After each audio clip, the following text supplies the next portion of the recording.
ও বান্দা, আমি তো রব্বুল আলামিন, কেন ভুলে গেছিস আমাকে? মা গাররাকা বিরাব্বিকাল কারীম, মা গাররাকা বিরাব্বিকাল কারীম।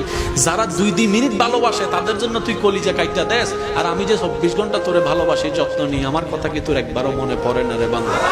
একবারও কি মনে পড়ে না? এই তুই ভুলে যাবি ব্যস্ততার ভিতরে, সেজন্য আমি সিস্টেম করে দিয়েছি অন্তত 5 ওয়াক্তে 5 বার মুয়াজ্জিনে যেন আজান দেয়। এই আজান শুনে যেন আমার কথাটা তুই একবার মনে হয়। সেই মুয়াজ্জিনে যদি ডাইরেক্ট হাইয়া আলাস সালাহ বলতো, তোর মনে হয়তো কোনো ঘাবড়াহট আসতো না, আকর্ষণ লাগতো না, তুই ভুলে যেতে পারোস আমার নাম। তুই যেন জাহান্নামে না যাস, সেজন্য আমি আল্লাহু আকবার দিয়ে আজান শুরু করেছি, যেন তুই বুঝতে পারোস মুয়াজ্জিন আমার পক্ষ থেকে তোকে ডাকতেছে। সুবহানাল্লাহ।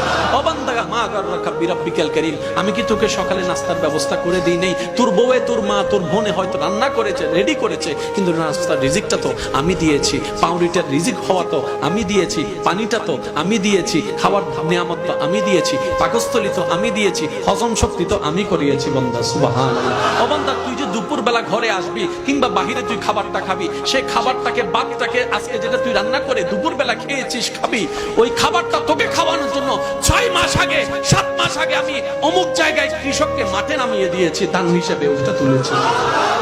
ও বান্দা, আমি কি তোর যত্ন নিই না?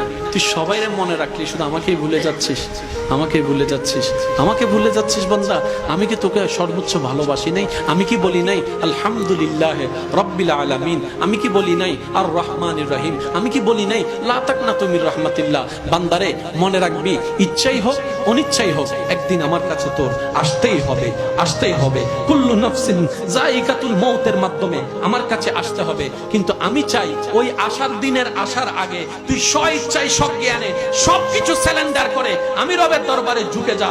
একবার বল তওবা কর, একবার তওবা কর। পৃথিবীর গুনাহ এমন কেউ নেই মাফ করতে পারে, কিন্তু আমি আল্লাহ চাইলে সেই গুনাহ মাফ করে দিতে পারি।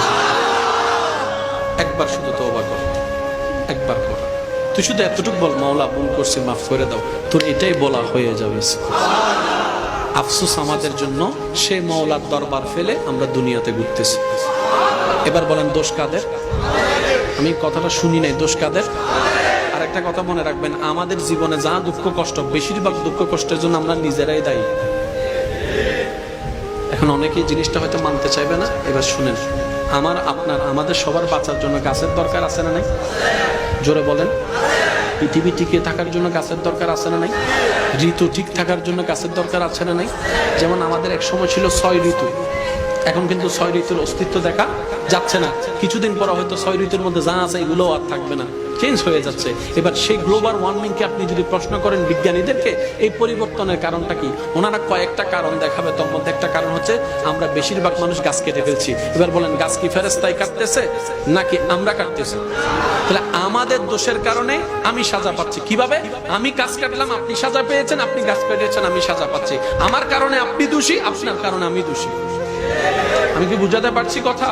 এখানে আল্লাহ পাক দেন নাই, আল্লাহ পাক কষ্ট দেয় না, আমরা নিজেরাই কষ্টের কাছে যাই। যে আর একটু জোরে বলেন না। এই যেমন সুদের বিষয়টা আল্লাহ নিষেধ করার করেছেন, নবী নিষেধ করার করেছেন, আমরাই না যাচ্ছি। আর একটু জোরে বলেন। আমরাই আমাদের ক্ষতির কারণ, আমরাই আমাদের নষ্টের কারণ। কথা বলেন ঠিক কিনা? ওই নষ্টটাকে শুধরানোর জন্য তওবার দরকার আছে। সেজন্য আমি সবার কাছে অনুরোধ করব, অন্তত রাত্রে একবার ঘুমানোর আগে ওযু করে শুবেন, মন দিল উজাড় করে রবের কাছে মাপ চাইবেন। এটা আমার একটা আবদার, যদি পারেন আপনারা করবেন।